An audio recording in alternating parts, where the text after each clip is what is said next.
Picture this. A 14-year-old kid in Brazil grabs a shotgun, blasts a politician, and kickstarts a body count that hits 71.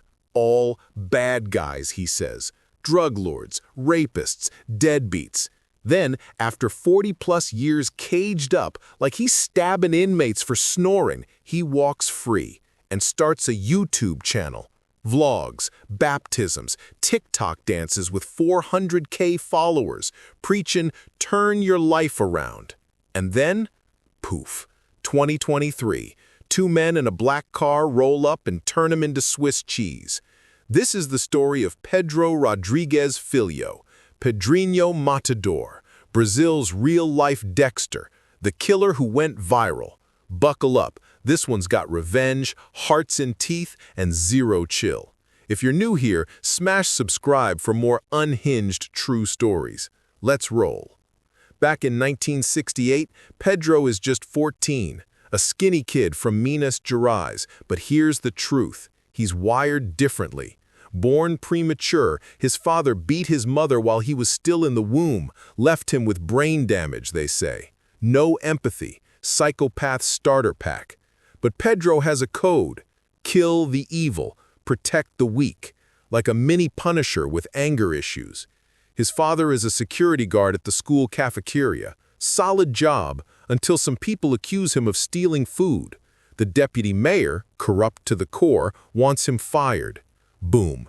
Dad loses the job. Pedro is furious. He sees red, grabs his grandfather's shotgun, marches to town hall, and pow, pow, blasts the deputy mayor point blank, dead. But wait, there's more. Pedro is convinced a fellow guard was the real thief, so tracks him down and pow, pow, 2 bodies by lunch. The kid is 14. Police are hunting him like a dog. Pedro bolts. He takes a 3-hour bus ride to Sao Paulo, fugitive life, activated. He lands in Mogi das Cruzes. Low profile? No. There he meets Maria, widow of a dead drug lord. Sparks flies. They move in together. She gets pregnant. Pedro steps up and takes over her late husband's cartel. Boss mode achieved. Starts eliminating rivals left and right. 3 former friends? Gone. He's Pedrinho Matador now. Little killer Pedro. Media darling. Vigilante king. But 1970 hits like a truck. Pedro is out handling business, drugs, hits, whatever. A rival gang kicks in the door at his home. They gun down pregnant Maria, butchered them. Pedro comes home to a nightmare. It breaks him. Code? Shattered. Revenge mode? Infinite. He goes full Liam Neeson, tortures informants, leaves a trail of 10+ bodies. Who did it? Finally, someone talks. Local gang. And get this, they're throwing a wedding for their boss. Pedro grabs 4 friends, loads up Uzis, pulls up uninvited. Pow, pow, pow. They spray the party. 7 dead, 16 wounded. Cake? Ruined. Pedro? 0 regrets. Months later, family drama.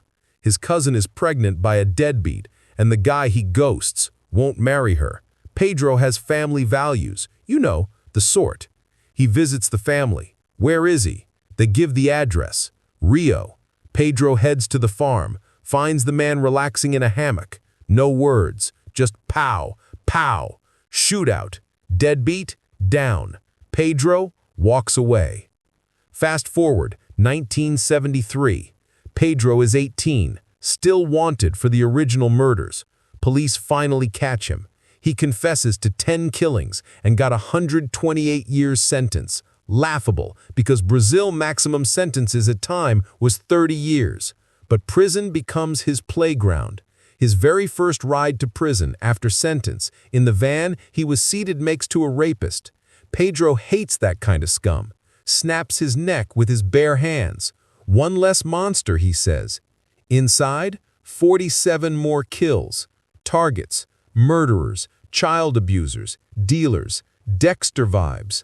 Also including his cellmate Snored. A friend confesses to killing his own sister? Beheaded. Loyalty? No. Code first.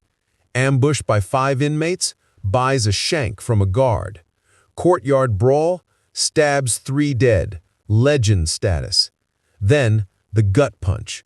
His father, violent drunk, machetes mom to death. He unfortunately gets locked in the same prison, but different wing. Pedro hears, time for payback.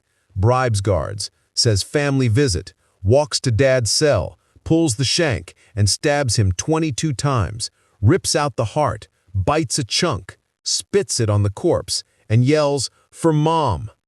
Insane? Understatement. His tattoo says it, "I kill for pleasure." 2007, 52 years old, 30 years served, out he goes. 71 convictions, claims 100, can't stay straight. 2011, back in for riots and holding people hostage, out again 2018 at 64.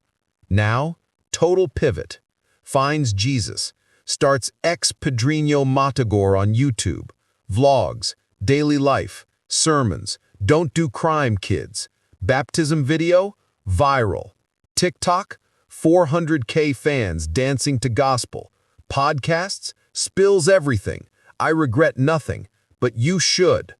Folk hero to some, psycho to most. On the morning of March 5, 2023, Pedro was sitting outside a relative's home in Sao Paulo. It was quiet, a warm morning, birds, a car engine in the distance. A black car pulled up. 2 men stepped out wearing masks. No words, just movement. Gunshots. Pedro fell. They approached, and they finished him with a knife. So was Padrino a twisted hero cleaning the streets, or just a killer with a moral kink? Drop your take below.